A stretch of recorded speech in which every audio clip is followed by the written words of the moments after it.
Good afternoon, everyone. I am Michael Lauren Prue, and I'm with Command Communications at NavAir. I'd like to welcome you to our final session for today.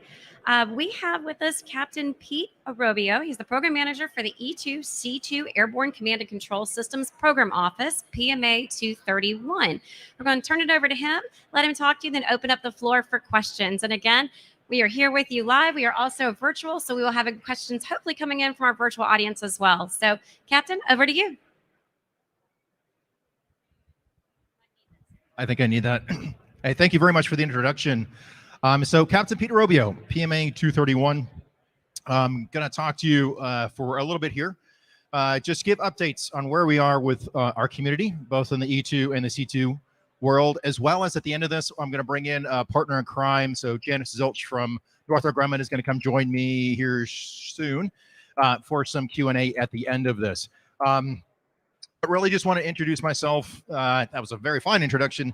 And I have to compliment myself for the fact that I ate lunch today and I'm still not wearing anything.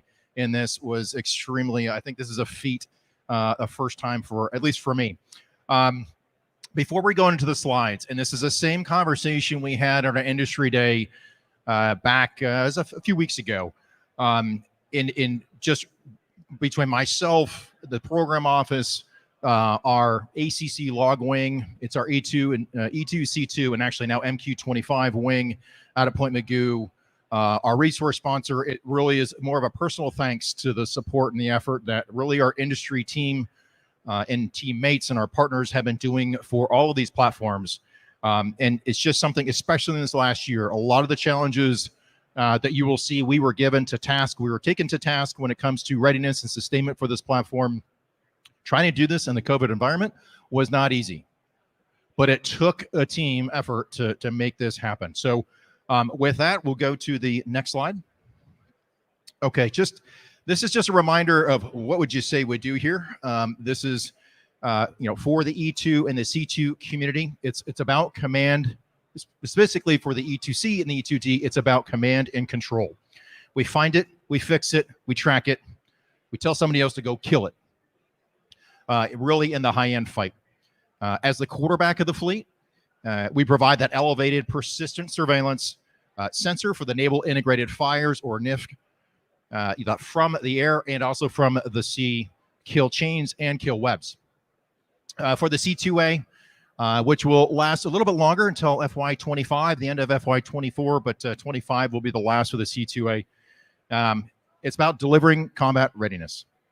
We support and sustain the fleet by keeping aircraft and people operationally ready.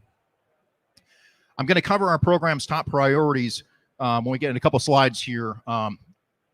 But our goals fall under fight tonight as well as fight tomorrow.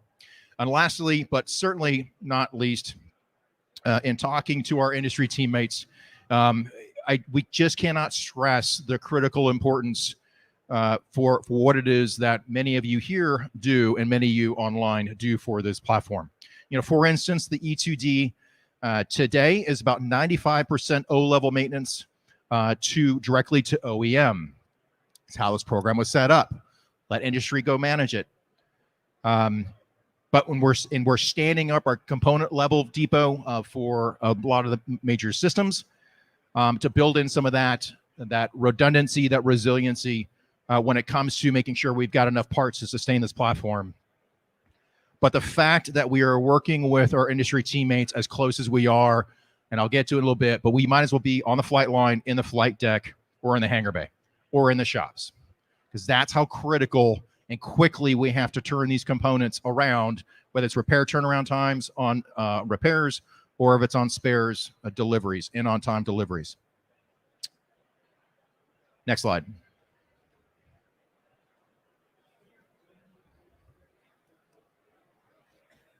Okay, so just the high-level overview and kind of updates on where we are for the E2D. Right now, we have 48 U.S. E2Ds in the fleet, with 4 more delivering, actually 3 more delivering this calendar year. And of 9 fleet squadrons, not including our fleet readiness squadron, we have 5 E2D squadrons, with 4 transitioning from E2C to E2D through the beginning of FY27. Of those 5 E-2D squadrons, 2 are now area refueling, with more those squadrons and more aircraft on the way. Our warfighter requirement is 86, total of 86, but we're currently funded for 78, potentially 79 here fairly soon.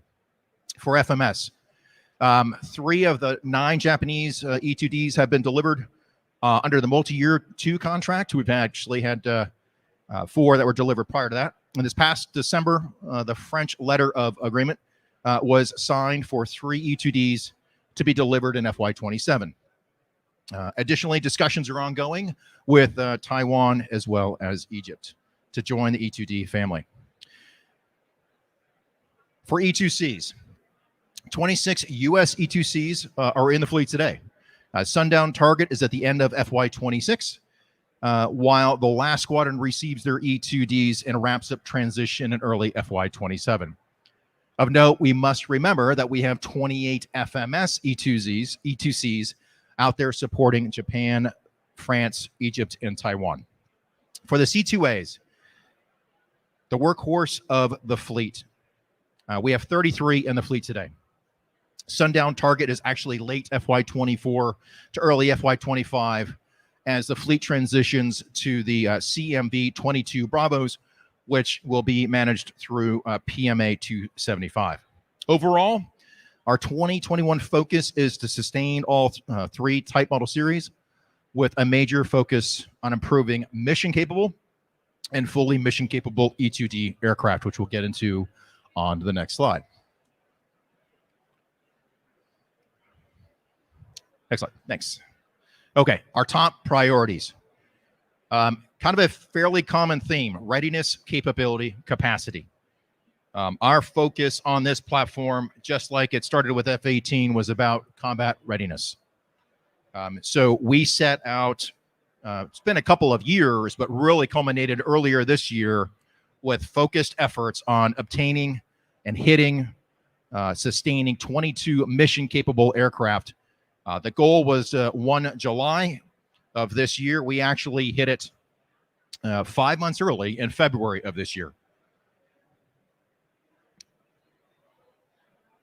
Our focus right now is about fully mission-capable aircraft. We have a goal by 1 September, that is a few weeks away, to get to 22 fully mission-capable and sustain that. We have averaged, in the last few weeks, it's been in the high teens, mid-teens, but honestly, this is a doubling of the fleet fully mission-capable rate over the last 2 years, was in the average about 6 or 7 fully mission-capable aircraft. We started significant efforts earlier this year. Once we got into the mission-capable world, we got into fully mission-capable, and we aligned ourselves. And I think there was an earlier discussion on the 6 pillars, actually 7 if you include the cost pillar, through the naval sustainment system, aviation, as well as the supply. That has been our focused efforts to get to. We've been able to sustain mission-capable. Actually, as of this morning, I looked at the number. We are currently at 28, and we've been averaging ever since the February 2nd, reaching it for the first time. We've been averaging 29 to potential and actually 30 mission capable. But our focus tonight, our focus today for our fight tonight is fully mission capable. Mission capable in E-2D, that's a pilot trainer. Allows the guys to go and bounce, go from point A to point B, go do some carrier work. But other than that, it does not execute the mission. Fully mission capable is about wins the war. There are 11 fundamental systems on this platform that must be fully operational for this platform to do what it needs to do. But I have to say, it has been an amazing journey, especially with our industry teammates, to decrease repair turnaround times, get the supplies, get the spares delivered sooner, and really help the fleet maintain this platform and make improvements along the way. But our focus right now is on FMC, and we have momentum.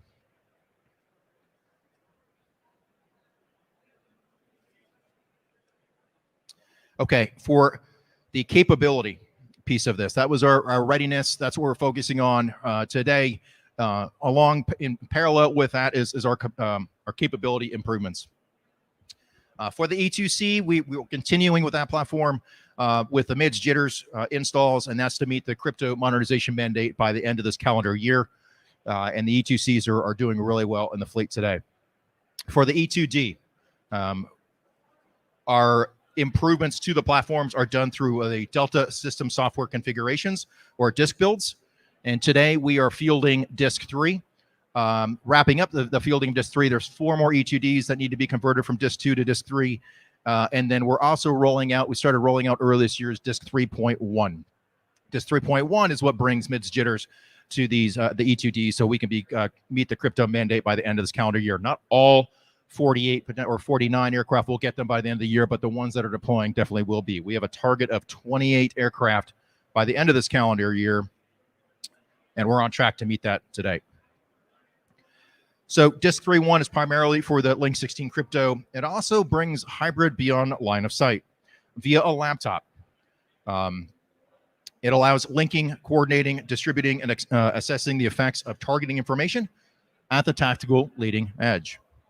Coming in FY23, and you'll see this is 23, FY25, FY27. We're doing 2-year on centers that actually also align with the F-18H builds. We get to connect each other's dots. Disk 4 brings beyond line of sight, but it's bringing it behind the glass. We're also going to install MIDS TT&T, improvements to data fusion, GPS, as well as the radar. Disk 4 is currently at VX20 and VX1 going through developmental testing. Building the foundation of Disk 3.1, Disk 4 makes networks more resilient. It provides from-the-sea improvements. It fuses multiple data systems to the operators while facilitating live and virtual training. Disk 4 is designed to be set up for the next steps, which are Disk 5 and Disk 6, not only to provide support within the strike group arena, but now at the higher, broader, and regional and theater arenas. Coming in FY25 is Disk 5. This includes capability upgrades that are vital to the warfighting effectiveness of the carrier strike group in an A2AD environment. Obviously, can't go into too many details, but Disk 5 brings significant capability improvements to not only utilizing one E2, but multiple E2s simultaneously. Coming in FY27, Disk 6 will bring the most significant change to this platform ever since the E2D rolled out. The E2D is being asked to do more than originally anticipated, and this is the build to reset the latent, antiquated, obsolete architecture that provides us many of the challenges that we have today. These are vital readiness and reliability upgrades paired with the architecture and cybersecurity improvements and reliability upgrades paired with that are part of the Joint All-Domain Command and Control, or JADC2, as well as the Naval Operational Architecture, or NOAA. Foundationally, Disk 6 in FY27 is architecture and obsolescence. So yes, the E2D is still in production. It even has the new airplane smell, and it was down at San Augustine a week and a half ago, and had an opportunity to see AA61 and piece parts, and seeing AA53 and AA, at the end of the line, and seeing AA49 getting ready to deliver. It's just amazing. But the architecture and systems and components for this cockpit, as well as the back end, were designed when flip phones were on the stage. 2005. Everybody is asking us to go faster, to just throw the app on the plane. It doesn't even know what an app is. So we're just not that flexible, nor are we that adaptable. We have to update the architecture and primary systems to provide the agility required to be transformational, like plug and play, and rapidly make improvements. Additionally, we are combating obsolescence of flight critical and mission critical components that we can no longer sustain. We've bought out our AFMCs. We do not have any more coming. Those are the aviation flight management computers. Lastly, and actually very significantly, is improvements to the cyber architecture of this platform. I'm not going to go any further details here, but there are risks that we can no longer accept unless we upgrade the mission computer and displays of this platform. I'll get into a couple of details here. So the first one is the first upgrade for Disk 6 is called Hector. That is the Hawkeye Cockpit Tech Refresh. Hector will deliver a new certified cockpit primarily to address obsolescence, but also address deficiencies and bringing a HUD or HUD light capability that allows the pilots to be eyes out during an approach, especially coming to the carrier. The second part of Disk 6 is Theater Combat ID and Mission Computer and Displays. We must have an open system architecture to be flexible, adaptable, and reduce the time to install future upgrades on the E2. We just can no longer afford 4 to 5 years. That's the duration it takes from idea to release on an E2. That's why we're doing Disk 4, Disk 5, Disk 6 every 2 years. We can't afford that going further beyond 27. So we're cautiously optimistic, and that's kind of some of the color coding. Hector is funded. I think this is a little delayed. That Theater Combat ID Mission Computer just did my Gate 6 about a week and a half ago. I think we've got good solid footing closing that gap for that. And now there's a third priority here that we call ILM, or Improved Landing Mode. Not yet a requirement. There's no CDD change page, and not yet funded, but it's going to be the fleet's #1 request out of their Naval Aviation Requirements Group.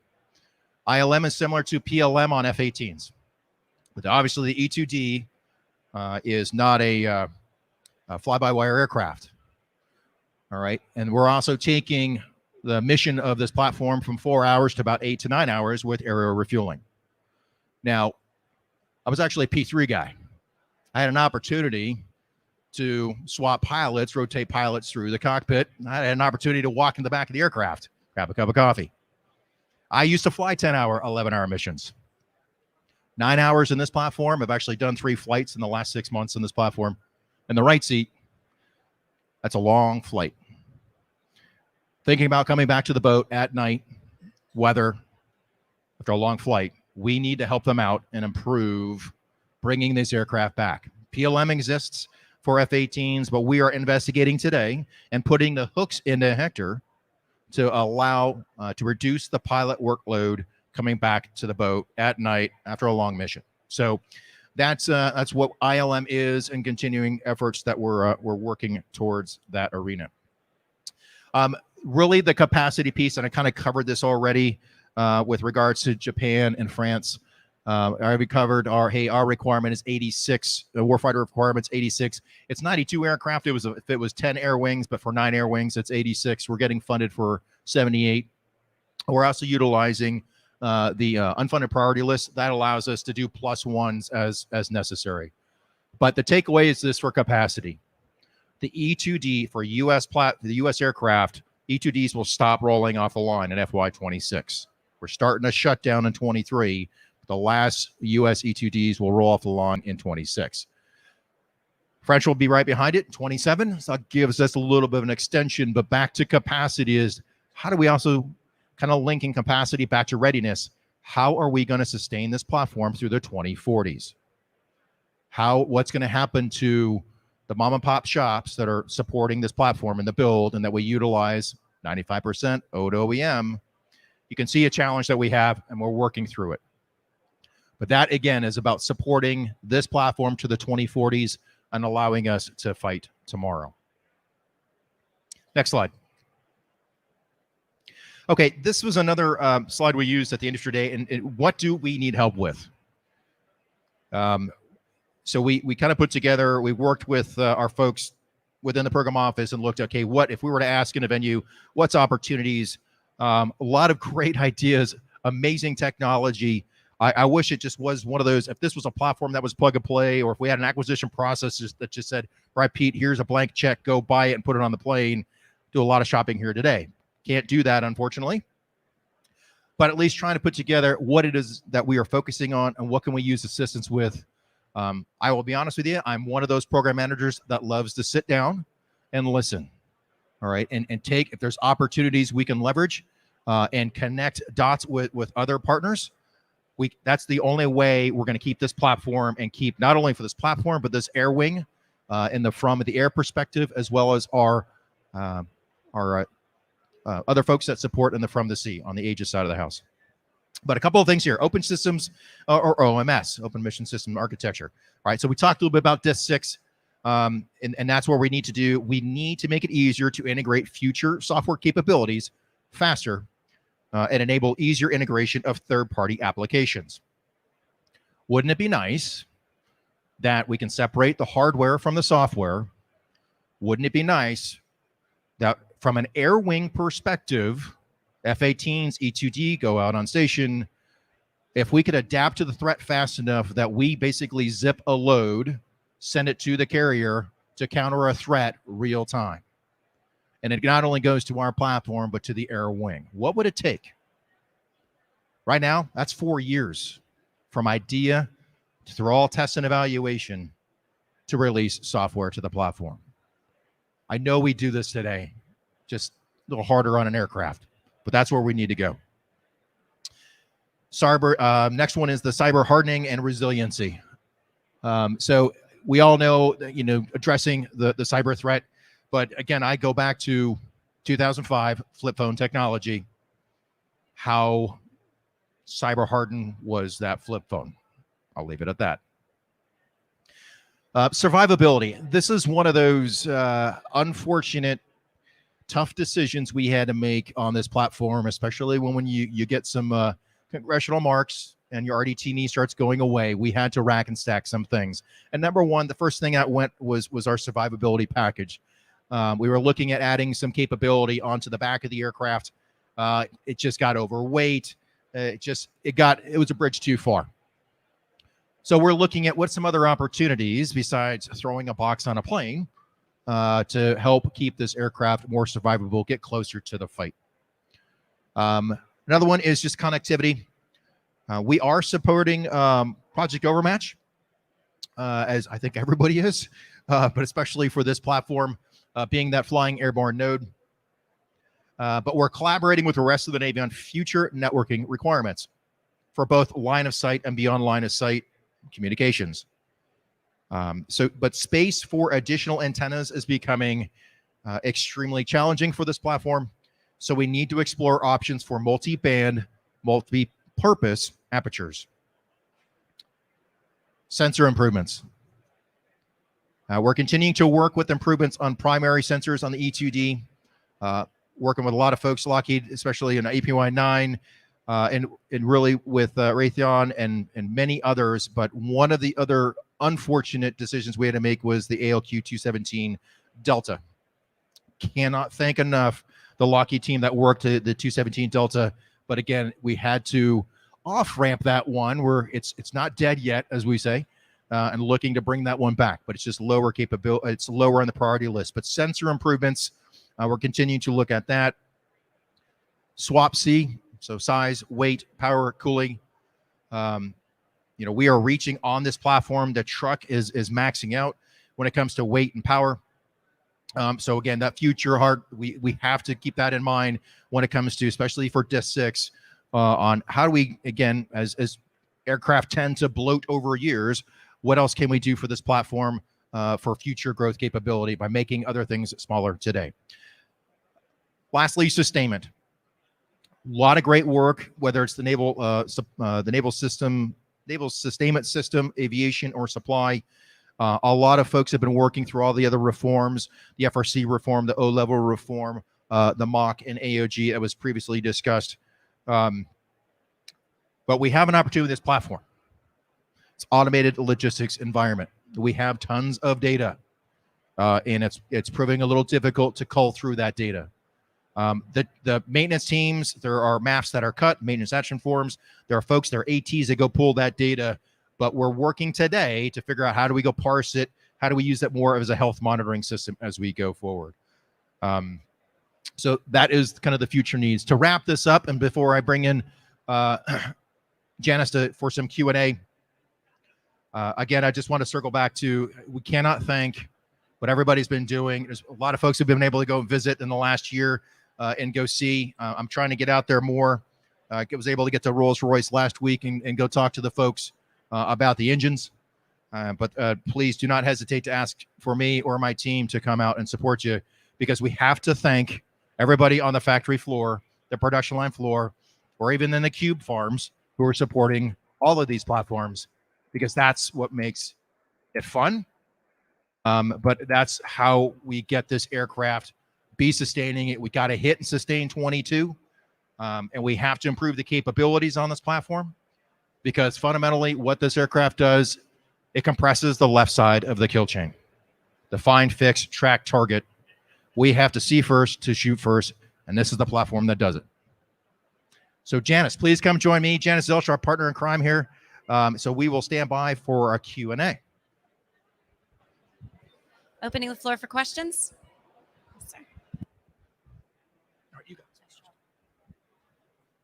Hi, Steve Trumbo with Aviation Week. I was intrigued by the ILM, and I have a basic understanding of how Delta Path Law works for Magic Carpet for the fighters, but what can you do to improve that on an E2D? So it's actually pretty amazing. And the question is, you didn't hear it. Hey, how can we do an ILM? How can we do ILM or a PLM like capabilities platform? I have to say, and I don't know, it's been about 15 years since I remembered my control theory. But I got to tell you, the folks that worked PLM at NavAir and some folks at Grumman as well have already been working on this. There is a prototype demonstration, and it's just that feasibility piece of this that we can actually fly in the manned flight sim today. I think it's still an F-14 cockpit, but it's got a control wheel in it, and it's kind of mocked up to be an E2D. But you click of a button. Again, this is just demonstration from control laws with a simulated HUD of how we can null out not only longitudinal, but also lateral and directional. Because I thought I knew how to fly this aircraft, from being able to fly the rudder from it being a P3 guy. When I jumped in the E2 and just touched the power lever, oh my God, the adverse yaw. It just started. This plane is dynamically unstable in all three axes. It's like trying to stand on a golf ball. Okay, try to do that at night in weather, coming back, or on a boat after 9-hour mission. So, long story short is there are folks. We've got top men and women that have been looking at this from a feasibility, but it really is tightening up when you can link, because a lot of this is there's still control laws that are in the platform. But it's not the typical fly-by-wire because it's got hydraulic systems. But it's amazing what we can demonstrate today, but we're not there yet to figure out, okay, how do we get this to the platform and out to the fleet and flight test it and make sure it's resilient. Anything else? That's all. Okay. All right. Does that answer your question? Yeah, kind of, sort of. You want to come down and see it? We'll show you. Okay. Next question. Anybody? Yes, sir. Regarding squadron aircraft allowance, is 5 the standard now for deploying aircraft carriers? Yeah, for the E2D squadron, it's 5 E2Ds per squadron. Thank you. Any more questions? Yes, sir. Yes. Can you tell us some of the demonstrations or experiments you're going to be looking through with Overmatch and other programs that the Republican office is participating in? Don't think I'm in the right environment to have most of the details but I know this platform is supporting Overmatch. And I can pretty much tell you that we are an airborne node to allow data and information to flow to other platforms. It's about as detailed as I can get in this environment. Yes. All right. And if no one else has another question, that wraps today's briefing. And Captain, thank you so much for being here. That was easy. All right.